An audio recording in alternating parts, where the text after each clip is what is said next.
Hey Charles, I want to show you on this seat what I found with that popping noise. I thought that it was in the seat track, but I removed the whole seat out of here and it still pops. And I think what it is when they went in and did this restoration, you can tell there was a lot of rust here. They coated it, but there's right here where the seat track bolts up, there's like uh, two layers of metal, and I think the bottom part of the layer must be broke away from the top layer, because when you push on it right here,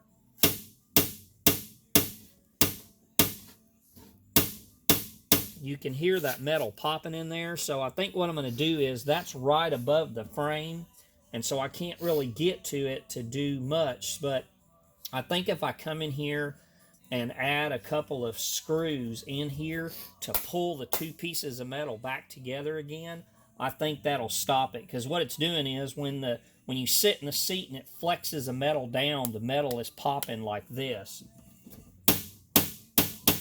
So I think if I do that, I think that'll solve that problem. So anyway, I wanted to make a video and show you that, what I've come up with. All right, thanks.